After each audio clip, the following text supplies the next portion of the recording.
If you're willing to give yourself to the opportunity, be flexible in learning and be passionate about what you're doing and enjoy it holistically, even on the worst days, that's when you learn to grow and that's how you get better.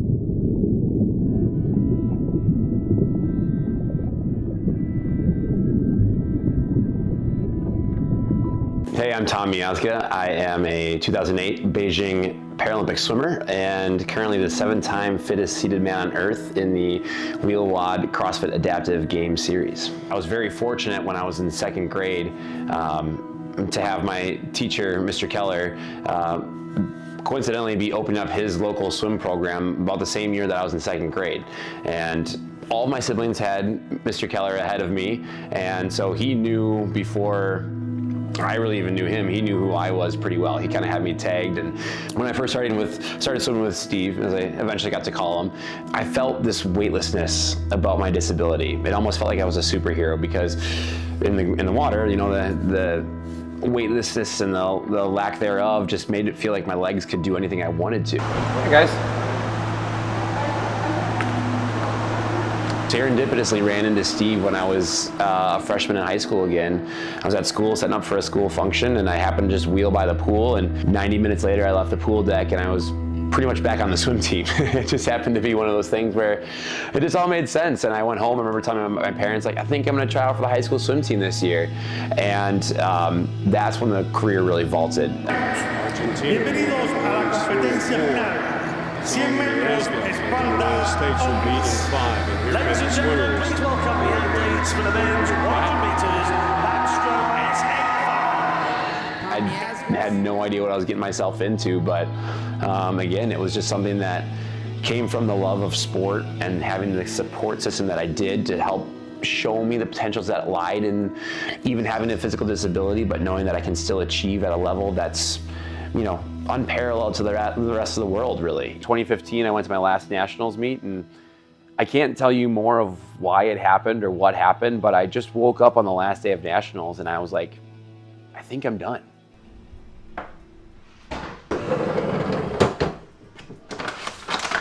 A daily stack that you do? No, I don't. Well, yeah, I don't know. I mean, I creatine and protein every day, so that's obvious, but no, I'm all over the place with flavors, though.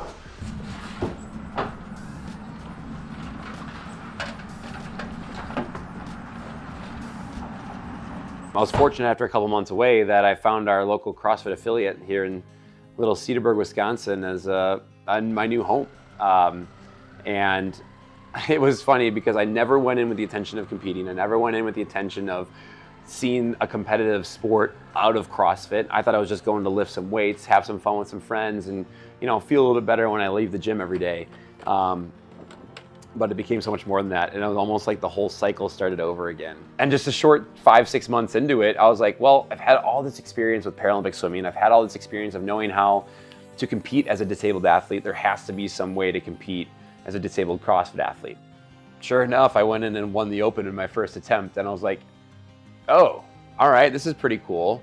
And then I kind of got shell-shocked by how well it went that I actually declined my invitation to the games in 2017. I was like, I don't know what I'm doing yet. I'm just getting started. I'm just enjoying this, and I love being in my community where everyone seems to really enjoy this. Sure enough, like July rolls around in 2017 and I'm sitting at home, the wheel wad CrossFit Games are happening, and I'm like, yeah, I should be there. That was a bad choice. Like, clearly my competitive side is not done. We want to keep going on. And so I came back in 2018 with a vengeance, and we ended up winning the Open, and proud to say I've won the CrossFit Games ever since, which has been pretty cool. What has been the most important thing that fitness has provided for you?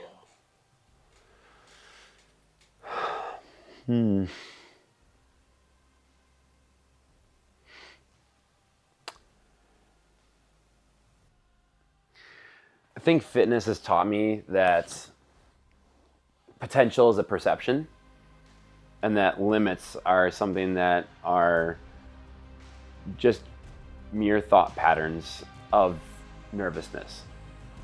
Because I feel like any limit that we set for ourselves is because we're uncomfortable about trying something that we haven't done yet, or maybe something we haven't achieved before after multiple tries.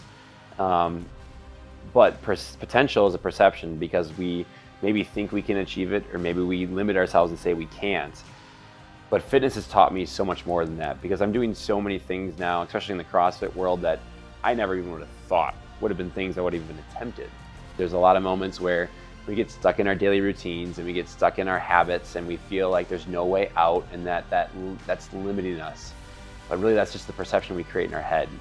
And that potential still exists. And that potential to achieve great things is just gonna take an insane amount of courage, and it may just be for 5 seconds. It may take a whole week of courage, it may take a whole month or year of courage, right?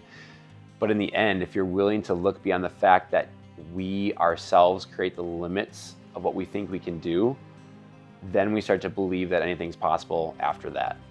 And that's what fitness has taught me, because I've done a lot of great things that the young 2nd grade, 3rd grade Tom, just trying to keep up with his brother in the backyard or keep up with his friends at school, would never have thought. And it was just always like, well, this is how it's gonna be. And this is who I am, and this is how I just gotta accept the fact that I'm just probably not gonna be as good as everybody at what I do. And I've learned to achieve far beyond that in ways that I'll be forever proud of.